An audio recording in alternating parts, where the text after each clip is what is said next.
Hey guys, Finn here, and I am finally on holiday, finally done with my papers, and I'm actually so happy. I can't tell you how happy I am to be done with them. I've actually got a few weeks off now. I'm really glad because that means I can push out a bit more videos, which of course, I'd love to push out more videos, but of course with school, with exams, that's not really going to be able to happen.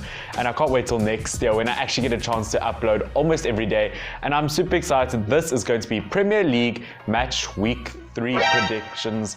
It is not going to be, it's going to be Match Week 6 predictions. How did I get that so wrong? And there's going to be a few surprises in here, and of course I will be showing my fantasy team at the end of this video. Let's get straight into the first game. Okay, so first one is going to be Southampton versus Bournemouth. I think it's going to be a very tricky one because Southampton's been all over the place. They've shown moments of greatness. They've really showed moments of failure as well. Same with Bournemouth, and I did not expect them to get that huge win over Everton. And for that, after a huge win over Everton, I have to go with Bournemouth, and I am going to say 2-0 to Bournemouth, and I do really think that they are going to win it. They haven't hit the heights that they should have this season yet, but Bournemouth's a very iffy team when it comes to where they come on the table and how they do perform overall. Let's get into the next game. Next one is Leicester versus Spurs. I think this could be one of the most shocking games of the season. Of course, a huge shock when Spurs lost to Newcastle. That wasn't expected. Leicester have really showed moments of greatness. They were undefeated so far this season until they met Manchester United, and yet again they only lost because of a penalty. Therefore, I still see Leicester as a very strong team in the Premier League, and I think it's going to be a 2-2. I think it's going to be 2 goals for Spurs, 2 goals for Leicester, and I think it's going to be very, very close. Of course, it's very tricky when it comes to predictions when you have to go for a draw because it's always like the least likely option. I can just see it still being a draw because, as I said, it was unlucky for City to lose, and Spurs do have that ability to mess up at times. Bottle it, if you may. I watched that.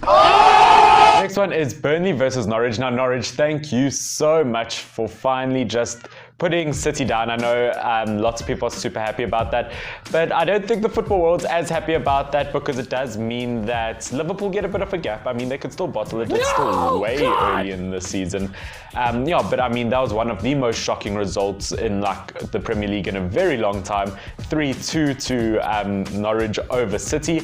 Therefore, I have to go with Norwich again. I'm just going to say 1-0 over Burnley. I think it's going to be close because, let's be honest, they're not going to be able to do that again. And people kept on commenting, why do you have Pookie in your team still? Why is he going to be in there? It's not like he's going to score over City.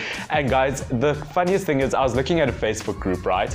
And I remember someone was saying, because of course Pookie was player of the month in the first month of the Premier League, and people were saying, what has he done that the City players haven't done? Then they're like, Pookie is overrated. Has he scored over Liverpool and over City? Now, this was before the City game, and of course, it was a dumb comment regardless because he had scored against Liverpool, and you can't comment like that before he plays against City, and of course, he scored against City. Man's on fire, and I'm going to have to say, he's probably going to be the one to score the goal, but 1-0 to Norwich. Let's go. Wolves versus Palace. Wolves are second last in the table. That's really not what you expect from Spurs. Of course, Palace hasn't done that well this season. They beat Manchester United, but United's been out of form for months now.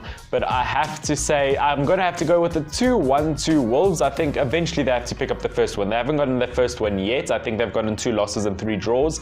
But I think this is where Wolves' first win's going to come from. It has to come eventually, and it's going to be this one, a 2-1 to Wolves. Everton versus Sheffield. Of course, Everton at home, I think they're going to be very strong. Guys, the biggest mistake was last week. I did say that Everton was going to beat Bournemouth like 3-0 or 3-1, something like that. And of course, they go and they swap it around and they lose 3-1. That could not have gone more pear-shaped for me. That went so bad. But this time, I'm going to say Everton are going to get 3 goals. Let's see if they can actually do it this time instead of mess up again. I'm going to go 3-1 to Everton over Sheffield. I'm going to put a goal in there. Look, I'm not going to lie. Originally, I had this as a 0-1 to Sheffield because I'm like, Sheffield has the ability to surprise us. But at the end of the game, I know if that's how I really do feel, then it's going to be the other way around. I know my luck.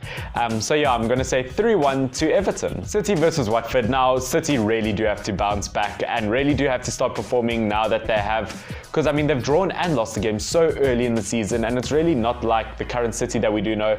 Watford's dreadful, last on the table, no wins yet, same as Wolves. but Watford have just been beyond dreadful, and I'm going to say it's going to be at least 2-0 to City. I think City is going to get the win. I mean, I could potentially go more. I could do the 4-0 or the 5-0 thing, but I think City's going to have to slowly bounce back, and let's just test the waters a bit before we go any higher. 2-0 City. Newcastle versus Brighton. Of course, Newcastle pulled off a huge shock when they beat Spurs. Brighton's been, I mean, I've said this before, incredible on the counter-attack. I mean, so pacey. This was a very hard one to debate. I'm going 1-0 to Newcastle, but at the same time, I wouldn't be surprised if Brighton won. It's one of those games, you know? West Ham versus United. I mean, United's very, I mean, look, it is beyond unpredictable to, predict how United's going to do. I mean, 6 major first-team injuries, and they still was able to beat Leicester.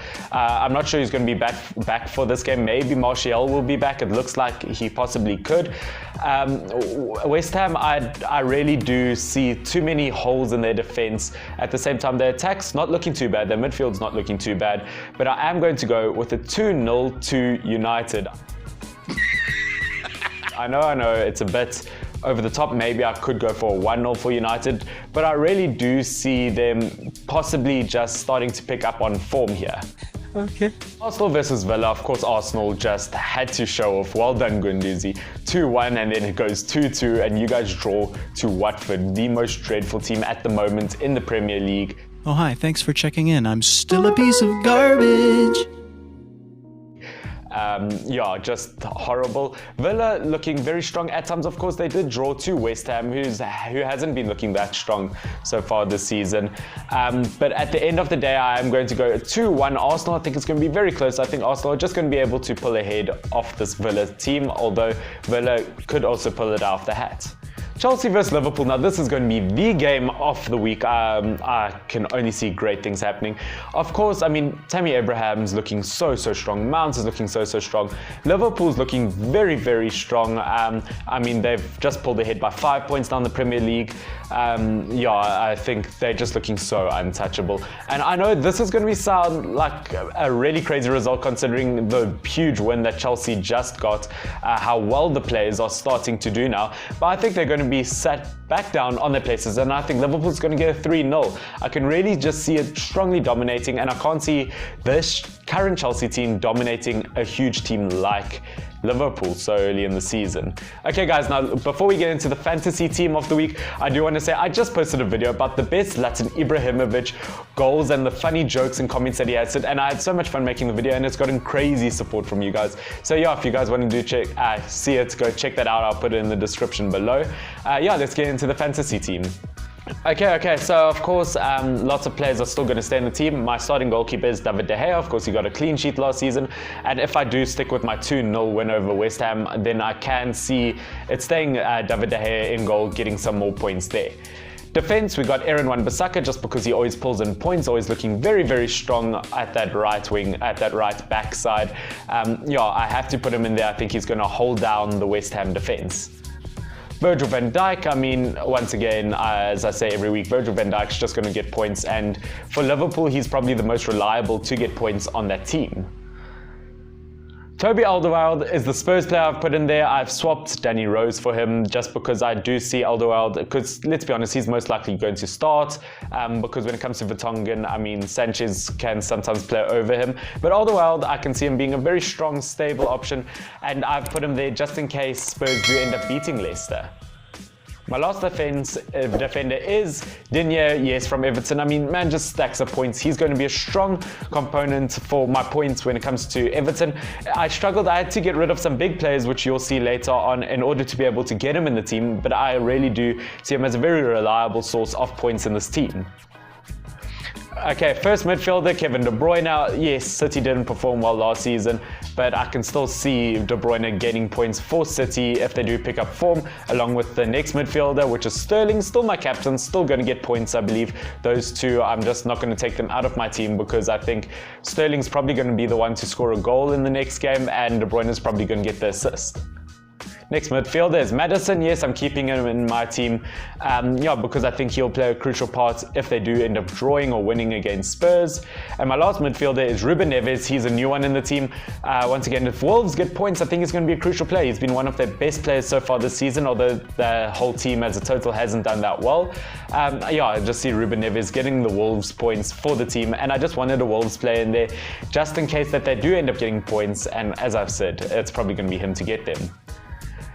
Okay, now when it comes to my attackers, strikers, Pukki's still in the team. Once again, as I said, if he ends up getting this winning goal versus Burnley, I can see it being Pukki the one to score. I mean, man's just on fire.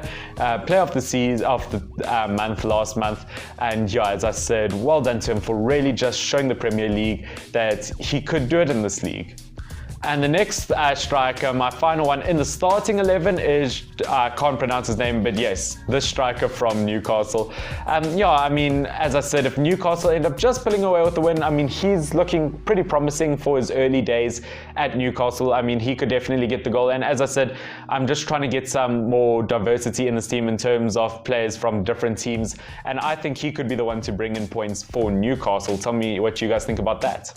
My bench, Heaton for Villa, just in case Villa end up actually surprising us with the win. I think Heaton will play a crucial part because he's looked like a stone wall at moments between the posts for Villa. Socrates from Arsenal, once again, if Arsenal get points, I've put him there. As I said, just a very strong player, and I rather put him in there over David Luiz because he's drawn 2 penalties in his first 4 games for Arsenal, which is just embarrassing. Harry Wilson from Bournemouth, I've put in there just because he's actually had a rocket start to his career at Bournemouth. And yeah, as I said, if Bournemouth end up getting the win, which I think they will get, then he's definitely going to contribute to that. And my last player is also a Bournemouth player in the like of King, the ex-Manchester United boy, doing decently well this season at Bournemouth. And once again, as I said, I just want another Bournemouth player in there just to secure a win if Bournemouth do end up getting the win there, I think. Now guys, I hope you enjoyed this video. Once again, tell me what you guys think down below, what your predictions are, what your fantasy team is, all of that. And I'm really close to 200 subscribers, so thank you so much for helping me almost get there. I'm almost there, but I'm so grateful for this journey that I've been on so far. But this has been Finn, FYNN. Stay awesome. Cheers.